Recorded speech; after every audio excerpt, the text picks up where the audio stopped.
మనకి గర్భసంచిలో 3 పొరలుంటాయి. ఒకటి ఎండోమెట్రియం, ఒకటి మయోమెట్రియం, ఒకటి సీరోజా. ఈ ఎండోమెట్రియం అనేది చాలా ఇంపార్టెంట్. ఎందుకు అంటే, ఈ ఎండోమెట్రియం మనకి పీరియడ్ అప్పుడు షెడ్ అయ్యేది ఇదే, ఆ బేబీ వచ్చి ఇంప్లాంట్ అయ్యేది ఇక్కడే. సో, ఈ బయాప్సీ అనేది మనం ఎందుకు చేసుకుంటాము అంటే, ఫస్ట్ మనకి ఎండోమెట్రియంలో 2 లేయర్స్, ఒకటి first half of the cycle proliferative cycle ఉంటుంది. నెక్స్ట్ హాఫ్ సెక్రిటరీ టైప్ ఉంటుంది.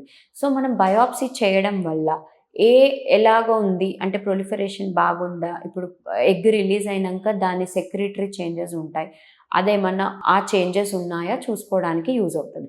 ఇంకొకటి ఏంటి అనంటే, ఈ ఎండోమెట్రియల్ బయాప్సీ చేయడం వల్ల మనకి ఇన్ఫెక్షన్స్ ఏమైనా ఉన్నాయా? ఆ ఇన్ఫెక్షన్స్ వల్ల ఏమన్నా ఎఫెక్ట్ పడుతుందా అనేది కూడా చూసుకోవచ్చు.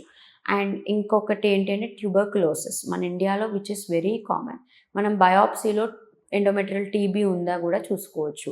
అండ్ ఇంకొకటి మనం మెయిన్‌గా ఇది ఫర్టిలిటీలో అయితే మనం ఇన్ఫెక్షన్స్, టీబీ అట్లా చూసుకుంటాం. కానీ ఎవరికైతే గర్భస్రావం చాలా ఎక్కువ అవుతుందో, మనకి పీరియడ్‌కి ముందు పెరిమెనోపాజల్ పీరియడ్‌లో బ్లీడింగ్ అనేది చాలా ఎక్కువ అవుతుంది. ప్లస్ ఎండోమెట్రియం మందంగా ఉన్నప్పుడు మనం బయాప్సీ చేసి, ఆ బయాప్సీలో ప్రీ క్యాన్సరస్ అంటే క్యాన్సర్ ఉందా? లేదంటే క్యాన్సర్‌కి ముందుండే స్టేజ్ ఉందా కూడా మనం చూసుకోవచ్చు. మీరు తీసుకునే అదే మందులు, అదే నాణ్యమైన మందులు, కానీ సగం ధరకే.